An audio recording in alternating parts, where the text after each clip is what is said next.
श्रीमद् भगवद गीता अध्याय 8 अक्षर ब्रह्म योग श्लोक 1 और 2। अर्जुन उवाच किं तद्ब्रह्म किमध्यात्मं किं कर्म पुरुषोत्तमा अधिभूतं च किं प्रोक्तम् अधिदैवं किमुच्यते अधियज्ञः कथं कोऽत्र देहे अस्मिन् मधुसूदन प्रयाणकाले च कथं ज्ञेयो असि नियतात्मभिः। अर्जुन ने कहा, हे भगवान, ब्रह्म क्या है, अध्यात्म क्या है और कर्म क्या है? अधिभूत को क्या कहते हैं और अधिदेव किसे कहते हैं? हे मधुसूदन, अधियज्ञ कौन है और यह अधियज्ञ शरीर में कैसे रहता है?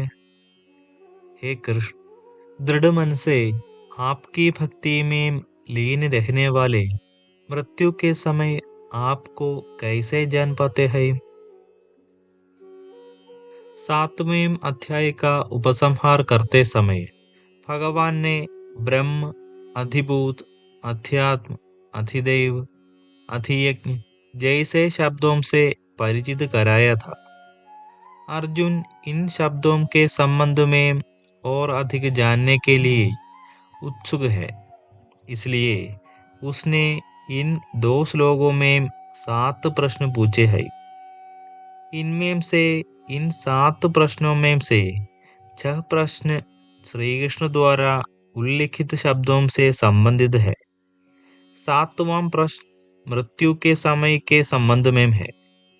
श्री कृष्ण ने स्वयं इस विषय को 7वें अध्याय के 30वें श्लोक में उठाया था। अर्जुन अब यह जानना चाहता है कि मृत्यु के क्षण कोई भगवान का स्मरण कैसे कर सकता है। श्लोक 3। श्रीभगवानुवाच अक्षरं ब्रह्म परमं स्वभावो अध्यात्ममुच्यते भूतभावोद्भवकरो विसर्गः कर्म संज्ञितः। परम कृपालु भगवान ने कहा, परम अविनाशी सत्ता को ब्रह्म कहा जाता है। किसी मनुष्य की अपनी आत्मा को अध्यात्म कहा जाता है। प्राणियों के दैहिक व्यक्तित्व से संबंधित कर्मों और उनकी विकास प्रक्रिया को कर्म या सकाम कर्म कहा जाता है। श्री कृष्ण कहते हैं कि परम सत्ता को ब्रह्म कहा जाता है। वेदों में भगवान के कई नामों का उल्लेख किया गया है। उनमें से एक नाम ब्रह्म है, जो स्थान, समय, घटनाक्रमों और उसके परिणामों तथा कर्म और कर्मफल के बंधनों से परे है। यह सब भौतिक संसार के लक्षण हैं, जबकि ब्रह्म लौकिक सृष्टि से परे है। वह ब्रह्मांड के परिवर्तनों से भी प्रभावित नहीं होता और अविनाशी है, इसलिए इसे अक्षर कहा गया है। बृहदारण्यकोपनिषद में ब्रह्म को इसी प्रकार से व्यक्त किया है। विद्वान जन ब्रह्म को अक्षर कहते हैं।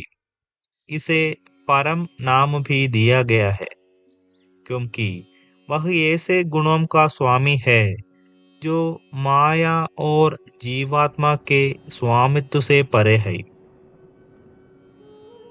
अध्यात्मवाद के मार्ग को अध्यात्म कहा जाता है और आत्मा के विज्ञान को भी अध्यात्म कहा गया है, किंतु यहाँ इस शब्द का प्रयोग जीवात्मा के लिए किया गया है, जिसमें आत्मा, शरीर, मन और बुद्धि सम्मिलित है।